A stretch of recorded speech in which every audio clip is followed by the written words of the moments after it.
دفعہ سوچتے بھائی یہ غیر مسلم ہے, اسے کیا پتا اسٹیکر پھاڑنے کا مطلب کیا ہوتا ہے, پھر تمیز سے کیس ہو جاتا, بہت کچھ ہو سکتا تھا نا. کتنا برا امیج گیا ہے, اور جو مارنے والے وہ اپنے آپ کو عاشق رسول سمجھ رہے ہیں ہم نے جنت واجب ہو گئی. تو جنت نہیں, آپ نے تو ایک انسانی جان کا قتل کر کے اپنے اوپر جہنم کی آگ کو حلال کر دیا ہے آپ نے تو اپنے اوپر. تو یہ جذباتی پن ایسی چیز ہے کہ حدیث میں آتا ہے الرفق ما کان فی شیء الا زانا وما نزع عن شیء الا شانہ. کیا زبردست الفاظ ہیں. فرمایا نرمی اور تحمل اور بردباری جب بھی کسی کام میں ہو نا اس کو مزین کر دیتی ہے. جیسے آپ نے کسی بھی چیز پہ خوبصورت پیکنگ کر دی ہو, یہ آپ ماشاءاللہ الفاظ بڑے خاندانی لاتے ہیں, میں اٹک رہا ہوتا ہوں یہ درمیان میں الفاظ بولتے, بڑی زبردست کیا کر دی ہو, پیکنگ کر دی ہو. تیسرا لفظ آپ یہ مارکیٹ میں لے کر آئے ہیں, دو تین الفاظ میرے ذہن میں آ رہی نہیں رہے تھے, ایک دم درمیان میں بولتے ہیں. تو پیکنگ بہت خوبصورت پیکنگ کر دی آپ نے, اب اچھی لگنے لگے گی نا وہ. تو آپ صلی اللہ علیہ وسلم نے فرمایا الرفق ما کان فی شیء الا زانا. گویا کہ وہ چیز فی نفسی ہی بری بھی ہو نا, لیکن وہ پیکنگ کے ساتھ کیا ہو جاتی ہے, اتنی بری لگ نہیں رہی ہوتی, کیونکہ آپ نے تمیز سے پیش کی ہے وہ. ٹھیک ہے نا. جیسے آپ کسی کو غلط بات سمجھانا چاہ رہے ہو, تمیز سے سمجھاؤ گے وہ غلط بھی سمجھ لے گا. کمپنیاں یہی تو کر رہی ہیں نا, اپنی پروڈکٹ کے قلابے ملا کے, حالانکہ پروڈکٹ کسی کام کی نہیں ہوتی, لیکن وہ جب دکاندار کسٹمر کو بیچے گا تو جذباتی پن میں نہیں آئے گا. دیکھو چائنا کا موبائل ہے 2 نمبر سڑا ہوا, اس کو پتا ہے کہ 2 دفعہ استعمال کر کے کیا ہو جائے گا, خراب. یا یہ شوز ہیں, یہ 2 نمبر کمپنی کے 6 قدم چلو گے یہ پڑ جائیں گے. لیکن دکاندار ایسا نہیں, جذباتی پن میں نہیں آئے گا. آپ نے دکاندار سے سارے جوتے نکلوا لیے, لے آ بھائی. پہلے تو وہ غصہ ہے سارے جوتے تجھے جو چاہیے, جس قسم کی چیز چاہیے وہ بتا دے تو مجھے. ایسا جذباتی پن میں آئے گا وہ, بولو نا کیا ہو گیا, نہیں آئے گا کبھی. آپ اس سے کہو یہ والے بھی نکال دو, وہ نکال دے گا. یہ والے بھی نکال دو, اچھا ابھی نکال رہا, یہ والے بھی. آپ اس سے کہو کہ یہ 9 نمبر نہیں مجھے 10 نمبر چاہیے, 10 نمبر, یہ 10 نمبر زیادہ ہو گیا 9.5 نمبر چاہیے. کبھی نہیں کہے گا بھائی کہ گدھا ہے کہ 9.5 بھی کوئی نمبر ہوتا ہے, کبھی بھی اس کو غصہ نہیں آئے گا. آپ کہیں نہیں جو 9 نمبر نہیں 8 نمبر, اچھا چلو دوبارہ 9 نمبر, یہ والا نہیں وہ والا, وہ والا نہیں یہ والا. 10 بیٹھے رہو, چائے کا بھی پوچھے گا, کھانے کا بھی پوچھے گا. اور اتنے اخلاق سے بیکار ترین چیز آپ کو پہنا کے آپ کی بیوقوفی پہ ہنس رہا ہوگا بعد میں بیٹھ کے, کہہ رہے میں نے اخلاق کی طاقت سے اس کو کیا پہنا دی, اس کو پتہ ہی نہیں اس کے ساتھ ہوا کیا ہے. سمجھ رہے ہو کہ نہیں سمجھ رہے. اور یہ تو تجارت میں تو یہی ہو رہا ہے. اور اس کے برعکس بہت اچھی چیز ہے, آپ سستی کر کے بیچ رہے ہو لیکن تمیز سے نہیں بیچ رہے آپ, رفق نہیں ہے, نرمی نہیں ہے اس میں بیچنے میں. چیز ہے بہت مہنگی, 1 لاکھ کی چیز ہے, آپ بیچ رہے ہو 50,000 میں. آپ کو کہیں سے مل گئی ہوگی ہول سیل پہ, یا کوئی سستی مل گئی ہوگی. چیز بھی 1 نمبر ہے, جوتا بھی 1 نمبر, اسٹائل آپ کا بیچنے کا یہ, تیرا باپ بھی یہ پہنے گا. تو جو دکان میں جوتے تلاش کرتا پھر رہا ہے, میں تجھے بتا دوں تجھے یہ چیز کہیں, تجھے کر کے بات کر رہے ہو, تجھے یہ چیز کہیں ملے گی نہیں. آپ اسے جواب میں کہتے ہو کیوں بھائی, یہ کیا تم اکیلے تاجر ہو, آپ کو غصہ آ گیا کہ تو مجھے تانا دے رہا ہے. اس نے کہا اچھا یہ تھوڑا پانی پلا دیں, یہ سبیل لگی ہوئی ہے یہاں پہ, تجھے یہ جوتوں کی دکان نظر آ رہی ہے, سبیل نظر آ رہی ہے, پانی مانگ رہا ہے میرے سے. یہ پانی ہم خرید کے رکھتے ہیں بھائی کولر میں جو بھرا ہوا ہے, تو ہم سے پانی مانگ رہا ہے.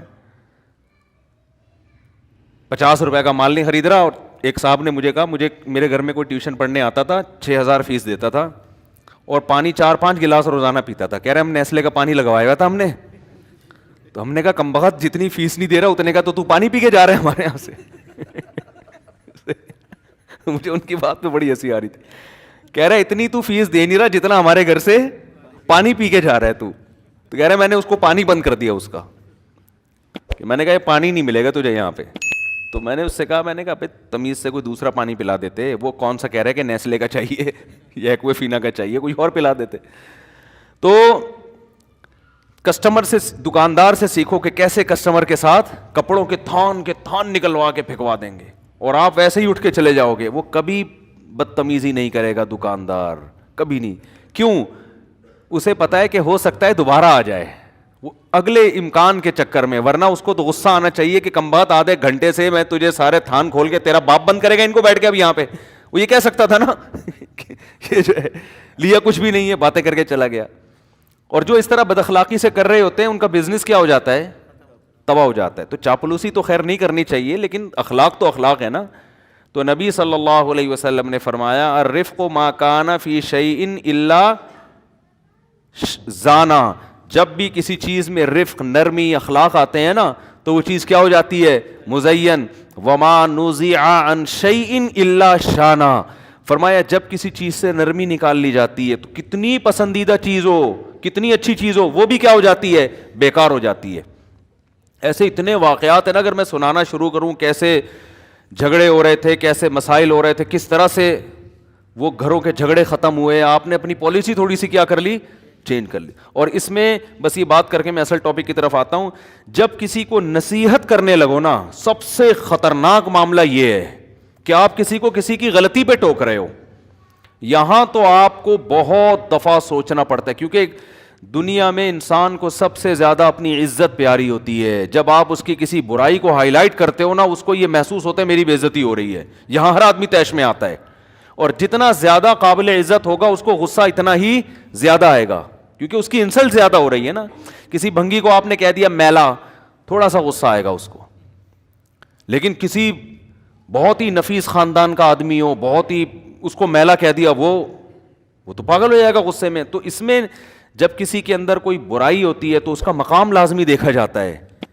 تو اس میں بہت احتیاط کی جاتی ہے, اور آج کل یہ احتیاط بھی مارکیٹ میں ختم. باپ عموماً اپنے بیٹے کی برائی دوسروں کے سامنے کر رہا ہوتا ہے کہ میرا بیٹا ایسا, میرا بیٹا ایسا. اس سے باپ کو نہیں پتا کہ میرے بیٹے کے دل میں میرے خلاف شیطان کیسے جذبات بھڑکائے گا. کیونکہ لوگ کہتے ہیں کہ یار یہ آدمی اپنے گھر میں اپنے باپ کے ساتھ ٹھیک نہیں ہے تو کیا کرے گا یہ, تو اس سے بیٹے کی عزت بولو ختم. بیٹا گیا بس, وہ کہتا ہے یار لوگ کیا منہ دکھاؤں گا معاشرے میں, یار لوگ کہیں گے اپنا اس کا باپ تو ساری دنیا میں گیت گاتا پھرتا ہے کہ یہ ایسا ہے یہ ویسا ہے. تو باپ کو بھی تو سوچنا چاہیے نا بھائی, تو اپنے بیٹے کی بات گھر میں رکھ, اس کے منہ پہ آرام سے بٹھا کے کمرے میں, بند کمرے میں سمجھا دے اس کو. تو نے سختی کرنی ہے, نرمی سے بات کرنی ہے, دنیا کے سامنے کیوں آپ گیت گاتے پھر رہے ہیں؟ بعض دفعہ مائیں یہ کام اپنی بیٹیوں کے بارے میں کر رہی ہوتی ہیں, مائیں کر رہی ہوتی ہیں بیٹی کے بارے میں. دنیا بھر کی عورتوں کا میری بیٹی ایسی, میری بیٹی ایسی, میری بہو کے بارے میں یہ کر رہی ہیں. بہو کو پتہ چلتا ہے پڑوسن سے جا کے میری اماں, میری ساس نے کہا کہ بہو ایسی, تو اب گئی بہو کام سے. اب آپ اس سے امیدیں نہ رکھو, آپ نے تو بس ختم کر دیا معاملہ. یہ بہت خطرناک معاملات ہوتے ہیں بھائی. بس وہی بات ہے نا کہ نبی صلی اللہ علیہ وسلم نے فرمایا نا کہ انسان, یہ جو زبان ہے نا, زبان یہ انسان کو اونھے منہ جہنم میں پھینکتی ہے. تو زبان استعمال کرنے سے پہلے آدمی 100 دفعہ سوچے کہ اس کا رزلٹ نکلے گا کیا. خود میرے ساتھ زندگی میں ایسا ہوا کہ میں کبھی کسی معاملے میں ڈاؤٹ میں تھا نا کہ اس پہ میں بولوں یا نہیں بولوں. میں نے تجربوں سے ایک بات سیکھی ہے کہ کوئی بات میں نے بولنی تھی تو میں سوچ رہا تھا کہ بولوں یا نہیں بولوں. 50% یہ تھا کہ بول دینی چاہیے, 50% یہ تھا کہ نہیں بولنی چاہیے. تو جب بھی ایسا ڈاؤٹ ہوا ہے تو بولنے کے بعد ہمیشہ پچھتاوا ہوا ہے کہ نہ بولتا تو اچھا تھا. اور میں نے تجربوں سے یہ سیکھا ہے کہ جب تک کسی کے بارے میں 100% اطمینان نہ ہو جائے نا کہ یہاں بولنا ہی درست ہے, تو اس وقت تک بولنے کی ضرورت نہیں ہے, خاموش رہ لو. تبھی شاعر نے کہا ہے ما ان ندمت علی سکوتی مرتن وَلَقَدْ نَدِمْتُ عَلَى الْكَلَامِ مِرَارًا. کہہ رہے میں زندگی میں بہت سے موقع پہ مجھے بولنے کا موقع رہا مگر میں خاموش رہا. ایسی خاموشی پہ مجھے کبھی ندامت نہیں ہوئی, لیکن ایسا بہت دفعہ ہوا کہ میں بولا اور مجھے ندامت ہوئی کہ کاش میں خاموش رہتا. اسلام میں اصل ہے خاموشی. جب تک بولنے کی کوئی بہت واضح وجہ موجود نہ ہو, آپ کو پتا ہے کہ اب نہیں بولا تو فتنہ ہوگا, اس وقت تک آپ خاموش رہیں.